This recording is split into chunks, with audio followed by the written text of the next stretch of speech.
Psalm 106 verse 6, our natural-born nature is the same as the one that Israel inherited from Adam. Psalm 106:6, we have sinned with our fathers, we have committed iniquity, we have done wickedly. We have sinned as they did, we have followed in the footsteps of our forefathers' example.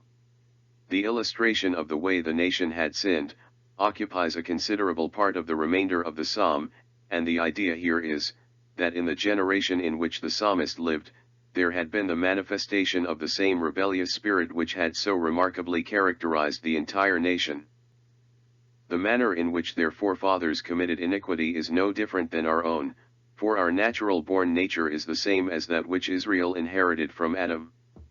First and foremost, that nature is steeped in pride, and in our old nature, pride and presumption are the primary drivers of the 7 deadly sins. Pride and vanity are defined as the excessive belief in one's own abilities, which interferes with our recognition of the grace of God. It has been called the sin from which all others arise. It gives birth to envy, which is the desire to exercise in our own person the traits, status, abilities, or situations of others.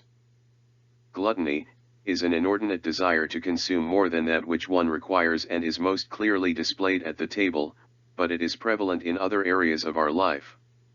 Lust is often compounded with or masked by gluttony, for it is an inordinate craving for the pleasures of the body. While lust is most often thought of in the terms of sex, it applies to most addictions, from drugs to possessions. Anger is obvious in the individual who spurns love and opts instead for fury to satisfy the demands of pride. Greed is the desire for material wealth or gain, ignoring the realm of the spiritual. It is akin to covetousness and bears the social label of materialism. Slothfulness is the avoidance of physical work but applies equally to spiritual laziness. As we look around at the world we live in and at the social calamities that envelope us, we can easily determine that these 7 sins are the root cause of all that troubles humanity. As he was writing the first 5 verses, perhaps the psalmist was overwhelmed by the realization of the prodigious blessings which follow from the friendship of God, and from keeping his commandments. But then he remembers that those blessings had not come upon the Israelites as might have been expected. In fact, the nation had been rebellious and sinned. It was not that God was not inclined to bless Israel with happiness, or that God's law had failed to impute blessings, rather, it was that the nation had provoked God to wrath, and in that sense, the sins of the people had averted any blessings which would have otherwise come upon them.